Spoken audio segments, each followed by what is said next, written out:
Hello, everybody. It's Donna Cravata, and we're back again with another Real 50 Over 50 interview. And today we have Lisa Danforth. And Lisa is like in my top echelon of favorite people. She is a work-life well-being strategist and leadership coach. She leads with compassionate curiosity and a healthy dose of humor. So this will definitely be a fun interview. She adds a dash of graceful accountability to motivate and inspire, and to help you become the best version of yourself without apology. Her clients have dubbed her the hand-holding ass kicker, and she matches just the right amount of push with a dose of love. I can tell you that this is true because this woman here is the woman that finally made me get real with my boundaries. And she kicked my ass into that. So she's also done something else. Lisa is a five-time entrepreneur, and she's been doing this for six. Oops, six time because there's a new one. She recently returned to her catering roots, and she launched Tonique, an alcohol-free bar service in Burlington, Vermont. And she offers a full menu of craft cocktails, beer, and wine. So if you're in the area and you need something fun and alcohol-free at your event, your parties, reach out. We'll share more about that in the conversation. But first, let's just welcome her here. And I've been waiting for this day because I just love talking to you. Thank you. Thank you. I've been so excited for this conversation. I love it whenever we can jump on, whether it's on a Sunday afternoon or live. So I'm really excited and can't wait to see where this goes. Yeah, it'll go somewhere. Oh, definitely. Okay, so let's start. What happened when you turned 50? Oh, gosh. Well, I was aging, that's for sure. When I turned 50, it was so interesting. I woke up one morning, it was actually a couple weeks before I turned 50, and my heart was racing, my mind was racing. It just like I was in full on alert mode before my eyes even opened. This was when I was catering. I'd been catering for 14 years. And I remember thinking, this isn't sustainable. I don't want to do this anymore. And from that moment on, I realized, okay, I'm going to finish out the year for my catering. I had two different catering divisions, high-end cocktail hors d'oeuvre one, and then a Hot Betty barbecue, which was a little bit lower cost. A lot of fun with that one.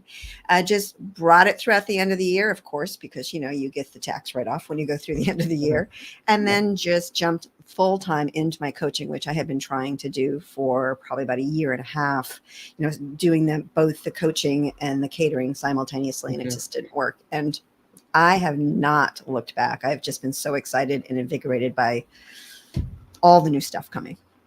Yeah. Well, working in a kitchen is hard work. It is hard work.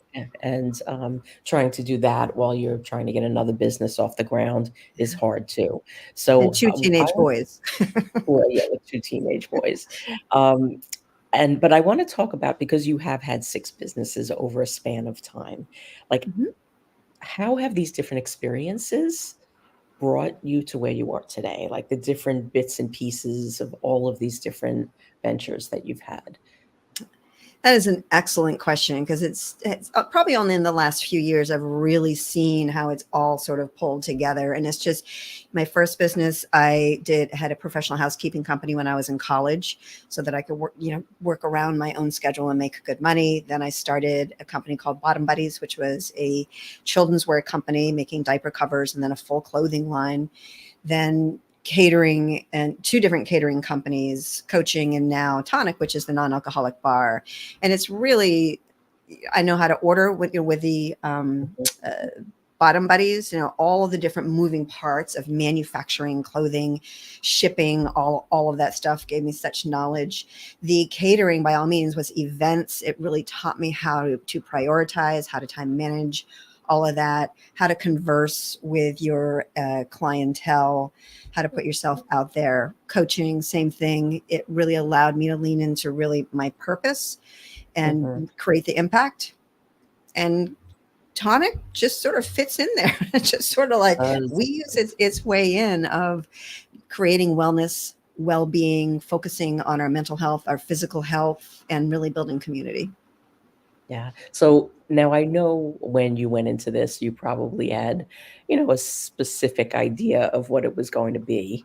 Um, what surprised you with Tonic? So much surprised me. Yeah, honestly, Tonic chose me. It wasn't like I was pursuing it. It kept poking at me since like late 2019, 2020 when COVID hit. And what really inspired me to move into action, was a friend of mine who said, "You've been talking about this for years. Why don't you hold it lightly and just pursue it and Mm, see where it goes?" Which I did, and it has just completely unfolded. But the true impetus was back in 2020 when COVID hit, and I was watching the alcohol consumption rates go through the roof of everyone that was stuck at home. Depression yeah. was rising. There's a loneliness epidemic. There was physical abuse. There was neglect, lots and lots of numbing going on. And I kept watching all of those things rise right alongside the alcohol consumption. And I thought, there's got to be a different way. Numbing ourselves, removing ourselves from emotion, removing ourselves from what's going on is not working, not being present in our lives. And that's kind of where my coaching hat kind of comes in, right? The catering comes in with having the events and doing the bottle shop type thing. But what's really surprised me is my big vision was having a lounge, like a place where people can go and gather, build community, and have a very safe place to show up at a bar. Traditional bar just happens to not have alcohol. So there's a lot of people who continue to drink even though they don't want to, because they might be sort of bullied into drinking or they're not sure how to explain it. Mm-hmm.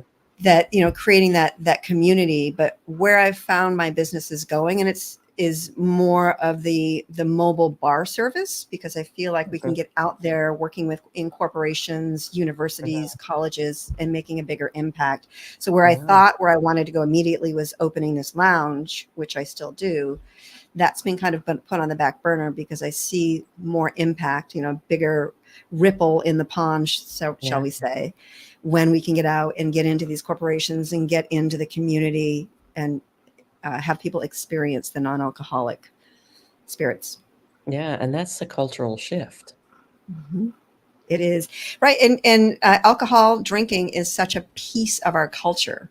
I mean, Mm-hmm. even baby showers and first birthday parties, weddings, like everything is all right. So what's going to be on the bar, right? So Yeah. when we can bring in that alcohol-free option, it really builds that inclusivity, so everyone can have a choice, no matter what that is, for an adult, sophisticated alcoholic or non-alcoholic beverage. Now, I've never been a drinker. So, like, when I was younger, I used to feel pressured into drinking. Oh yeah. And, throwing up $2,000 worth of wine was what did it for me. After that, I was like, Holy, done. whoa. Wow. But I really I felt pressure because, I Yeah. was the only one. Like, I was the only one that didn't drink. And, now whenever I go into a restaurant and there's a mocktail there, I always order one because, like, Yeah. it's fancy and pretty and it has all the mixtures in it, and, um, it feels really good. It feels like I was thought about, you know? That's exactly it. That inclusivity piece that we are, when we're not thought of, when there's no option other than club soda or something, that Yeah. we don't feel like we're a part of, and that's when people tend to consume. I just want to say I was that teenager that brought the 6-pack of Tab to parties. So wild woman that I am. Yeah, and like a Shirley Temple just isn't gonna Yeah. do it, you know? No, no, it doesn't. I mean, it's like our tagline, the ritual without the alcohol, that we Mhm. can have the full ritual without the alcohol, without the hangover, without the fuzzy head the next day, the decreased productivity. There's so many positives that come with mindful drinking. I'm not all about sober, don't drink, it's bad for you. There's not a lot about consuming alcohol, but it is a part of our culture. So how do we Mhm. do it in a mindful way in which we are not numbing and Yeah. avoiding? Yeah, I mean, and even for people that do, like, enjoy drinking alcohol, maybe they'll have 1 alcoholic beverage and 3 mocktails, you know? Yeah.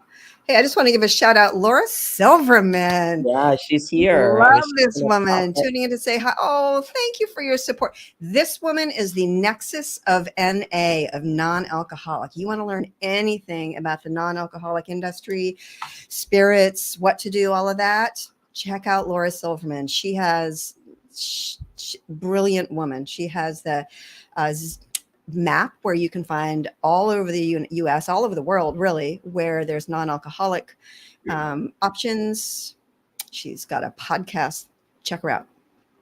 Okay. Well, if you send me her link, I'll share it. Okay, perfect.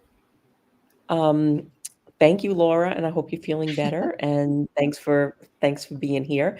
But I want to also I love what you're doing, and the visual that I get when I think of you, and like I know you from your coachy side, right? So when I think of you like combining this non-alcoholic pop-up bar with all of your like vast and wonderful experience as a coach, I get this visual of Lucy from Charlie Brown when she's got At when least she's it's got the not. little What is the one that's all dusty and dirty? No, no, no. But she's got that stand where she gets people's problems. So like, side up to Lisa's bar and like, have a non-alcoholic drink and unload about your boundaries or lack thereof. Right there. We'll fix those boundaries. Not a problem. Yeah, yeah. You get a boundary and a sidecar for that. I love that But visual. yeah, I just love what you're doing. And I love that you are able to kind of like, dip into these different things that you've done over the years, because like one of the common themes that's been coming up through these conversations and your number 64 of the interviews I've been doing, Wow.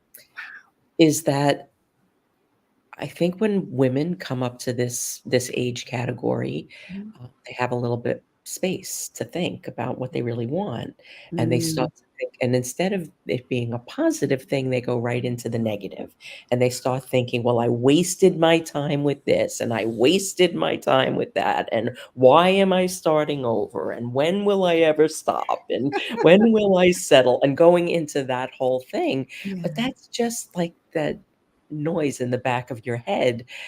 In reality, it's a time when we're kind of like taking all of these parts and like knitting them together into something that we want. Yeah. And like, hand picking the experiences and the expertise and the knowledge and the brilliance that we've picked up along the way, and really owning it and making it ours. Mhm. And like, let's talk about that. Oh, I'm in. Count me in. I so agree with you, right? It's so easy to look back and say, oh, I missed this. I didn't do that. I should have done this. Right. But that does not serve us in any way, shape, or form. And if we really are lamenting things that we missed, that we did do or didn't do, why the hell not focus on doing them now, right? If you look at study after study after study, people regret what they didn't do when they're looking back on their life. They're not regretting what they did do for the most part, right? So jump in with both feet, right? It's taken me years to be like, this is my sixth business, 31 years. Mhm. And I keep thinking like, I thought I was done with coaching. And I could absolutely have stopped myself. I could have absolutely had that monkey mind in the back of me going, for the love of God, woman, sit down, just do the Yeah. coaching. But I followed my passion and I do it unapologetically. And that is the key, is unhooking from what the bleep everybody else thinks. This is Yeah. our time. When we're hitting this 50 over 50, when we're hitting 50 and above or approaching it, this is our time.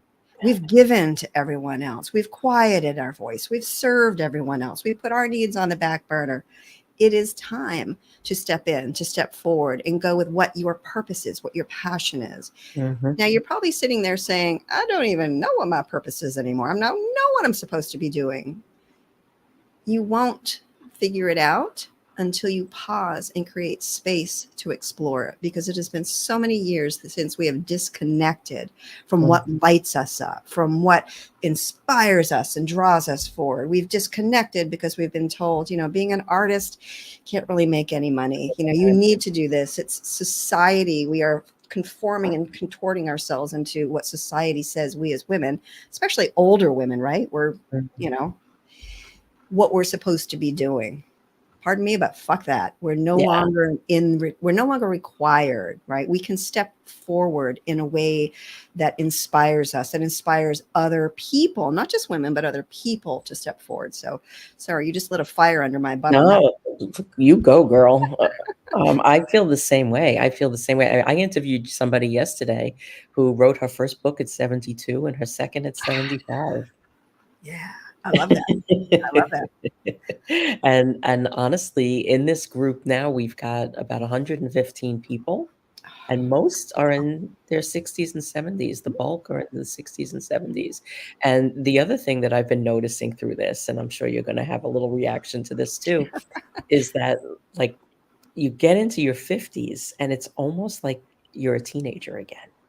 It's that time where everything's a little unbalanced, you're not sure, all of these things are coming at you, and then when you get into your 60s, you just kinda settle a little bit, you know? And it's like, "Huh, alright, this is new." This is good, right? Like I'm grounded. We're no longer is easily hooked into reactions from other people or, And you the know, hustle, like, we don't feel the need for the hustle, yeah, definitely. We you don't know? feel the need for the hustle, but still we have inspiration, right? We still have things Right. that draw us forward. Like you were just talking a moment ago, what popped in my head is I cannot tell you how many people have said to me, thank you. Thank you for bringing non-alcoholic. Thank Mm, you for setting up, you know, a non-alcoholic bar where we can have a cocktail that satiates yeah, that. And if I hadn't fun, allowed you know? myself to pursue that, you know, there still is there are some bar services that offer some alcohol-free options, and there's some good Mm, alcohol-free options, but we focus specifically on alcohol-free cocktails, just like a, you know, high-end restaurant focuses on their food, just like a high-end bar with alcohol focuses on the flavors and the textures and the all of it. We focus on that with alcohol-free, and we get to bring it. We have mhm, the opportunity to bring it to our community and help people to come out. I can't, you know, people are coming out of the woodwork saying, I've been sober for 9 years. I've been sober for 3 months. mhm, I've been sober for 5 days. mhm. But creating that space all because I allowed myself to step forward. I allowed myself to look like, oh my God, that woman cannot figure out what she wants to do. Right. I'm Mhm. like, doesn't matter. I want to do it. And it's Yeah. exciting. And we get to, ladies, we get to. We get to. That's such a good thing. That's such a good thing. And, for so many years, we were kind of groomed to get permission from others. And we don't need to do that. We only need permission from ourselves. Mhm, mhm. And you Some taught me a lot about that. Exactly, with the permission from ourselves. I will also say when we shift, right? If we have agreed, and I'm putting on my coaching hat here, if we have agreed to show up in a certain way within our relationships, whether it's with our spouse, our friends, our kids, our community, and we all of a sudden are like, screw it, I'm just changing, which is okay to do.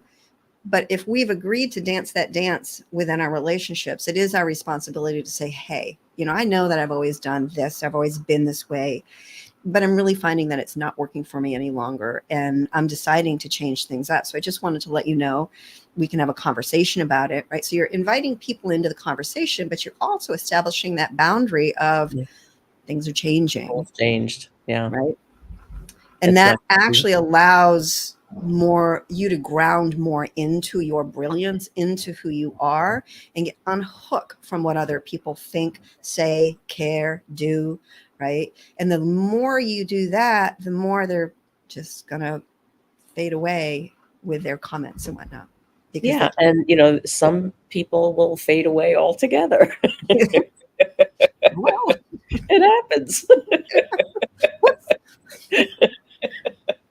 And it also creates that space because now you have the space to take a pause, to go into that exercise of compassionate curiosity and explore what you actually want as Mhm. opposed to what others expect you to do. Because we don't only just lose things along the way, we have given them away Mhm. Pieces of parts ourselves of as well. ourselves. Yeah. Yeah. Yeah. I love that compassionate curiosity. It's something that I talk about a lot because when we start exploring where we're struggling or what's holding us up, it's so easy to rock right into shame and shut down, and we don't have the feelings. So we go numb and we have, drinking or shopping or whatever it may be. But the compassion piece is a massive component of this, of taking the meta view. Watch the movie. Don't be in the movie. When you're in the movie, you can only see what's right in front of you. When you're watching the movie, you can see all of the different moving parts. So when we have that compassionate curiosity, we can look from above and seeing what are the triggers. Why are we reacting this way? Why are we choosing things this way? From a perspective of non-judgment, of non-shame. It is amazing what we can shift in our life when we take that meta view and unhook and really bring in the compassion for ourselves. We can give compassion to other people all day long, but for ourselves, it's like, right? Yeah. And the unhooking there are two components to that as well. There's the internal component and the external component. Definitely. Like when you're unhooking other people, but we have to unhook from those stories that we tell ourselves that are just bullshit. Well, and may I just add as well, the stories that we tell ourselves, but the stories that have been told to us since childhood. We have been told, you're good at this, you shouldn't do this, you're a girl, you're a boy, you're whatever. It's those internal stories that are told to us that become the lens through which we see and experience life. So we don't even know we're looking through a lens. We don't even know why we're doing certain things. But when we step back and take that look, we can be like, that's actually more of the religion piece that was told to me, or my family values that I'm actually not in alignment with. Right. So that's a huge piece. Yeah. And I'm just going to flip back to the pause for a moment, because you have to keep flipping these things, because when you start doing that, if you don't take the time to block everything else out so you can focus on this, you're not going to do the work, because it's hard work, and there's always going to be a distraction. And may I say, this is work that is so much better when you have a guide that can just pull you out of your own bullshit. And Lisa is incredibly good at that. It's like, those grabber things where you can get like stuffed animals. She comes in like that and she just pulls you right out out of all the Homer Simpson dolls. I love that visual. Thank you. Sticking that one. But it's really hard to do alone, because what you're trying to get away from is the thing that's going to keep you there, right? So if you don't have anybody to bounce this off of, if you don't have anybody that knows your weak spots, you're just going to keep in this cycle of saying, I want this, but I'm doing this, right? And you need somebody to just kind of come in there and very boldly say, no more. Right. Not doing that again. You're going to do this. This is what you want to do. Let's put something in place. What is the next step to get you here? What is the next step to get you there? And, things like perfectionism or being stuck in comforts will keep you there, or listening to those voices in the back of your head that somebody else recorded. And, until you like physically pull yourself out of that spot and make an effort to move in a different direction, you get stuck there if you don't have somebody to kind of help you along the way. Hand holding, ass kicking. There you go. It's so true. That's that compassionate curiosity, but also that graceful accountability, right? Don't beat yourself up is the graceful piece. Don't let yourself off the hook. Right. So when we have someone who can hold up the mirror and say, you are brilliant, you are amazing, you've got this, right? And say, I thought you wanted something different. So let's explore what that is. When we pause, when we take that pause, which pause is the zero-sum energy that everything is sort of born from, right? When we pause, we get to look at our longer term goals. We get to figure out what we want them to be, so that all of our shorter term actions are in context to where we want to go, but also allowing ourselves pause along the way to make sure that that is the North Star that we want to be heading to. And that pause fuels your push. Right? When you stop and take aim, it's kind of like archery. You stop, you get a stance, you pull the bow. I'm not really good at this, right? You stop and look at where you want to be sending that arrow. it fuels the push. So it allows you to get there more effectively and unapologetically. Yeah, unapologetically. That's a key. And that's Mm. another thing that's really hard to do without support, because you will start apologizing to yourself for trying to be unapologetic. Sorry. And you need somebody to call you on that. You really do. Yeah. Because it's like that pattern of breaking these voices that you have heard maybe your entire life is hard work. Noticing that they're other people's as well. Yeah. But here's what I also want to say. And this is, I'm really advocating for coaching or a mastermind. It could be a free mastermind, right? It doesn't have to be something that you're paid. But sometimes we just want to bitch. We just want to have that glass of wine and bitch with our friends. Be very careful when you are looking for support and you're looking for someone to help shift things for you in a way that is supportive and has you step forward in a larger way. Because it's very easy to get caught into the kvetching piece of it. Mm-hmm. Whereas when we have a coach, when we have a mastermind of people that can continue to hold up the mirror so that we can look at ourselves and say, hey, this is what I thought this is what you said you wanted, but you keep going over here. Let's take a moment and look at, do you really want to go over here? Let's look at what that would be. Or are you busying yourself over here because this is frightening over here? So it's that safe space to explore and really show us who we're being. Mm-hmm. Yeah. Now, okay, being. This is another really good topic. I love this topic. Yeah. I just go. Well, this was good. Yeah. The thing is, we have the doing down, right? And all of this doing, and we don't have enough time, we don't have enough money, we don't have enough caffeine, we don't have any of this, has us coming from a place of lack. And when we're coming from the place of lack, it is so easy to lose connection to who we are and where we want to go, because we have just got our head down, just try to make it through the day, right? We're doing, not pausing and looking at, who am I being? Who do I need to be in order to build the business, build the career, build the relationship that will sustain my life, not Mm-hmm. consume it?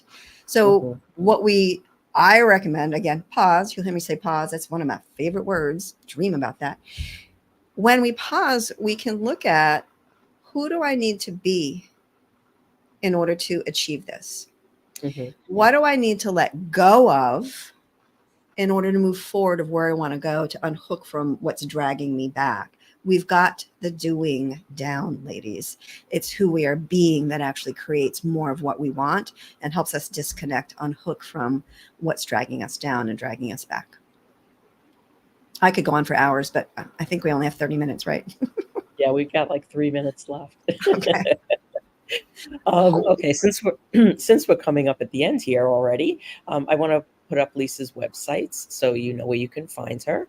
And she's got two. She's got lisadanforth.com and tonicmobilebar.com.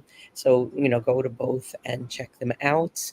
And I cannot recommend anything that Lisa does any more highly than, I don't have words that go Oh. there, because I have struggled with boundaries my entire life. And it wasn't that long ago that she kind of pulled me out of that. And I think she just got tired of listening to me. I could talk boundaries all day long. But as we wind this up, my dear friend, can you leave everyone with a wisdom bomb? Something that is actionable, or just something that you really wish everybody knew? I'm going to lean into boundaries, because that is, I believe we can't have the success we seek without boundaries. We can't have the relationships that we want without boundaries. Here's the wisdom bomb. Your boundaries are about you. They're not about anyone else. If you're not willing to set your boundary, why would anyone else honor that boundary? So realize, when you're setting a boundary, get clear on what you want, what you're willing to do, what you're not willing to do, and establish that boundary. Little bonus tip, give the gift of transparency. If you've agreed to dance that dance over here and you've shown up a certain way and you're shifting things, give the gift of transparency and say, I know that I have always agreed to X. It's no longer working for me.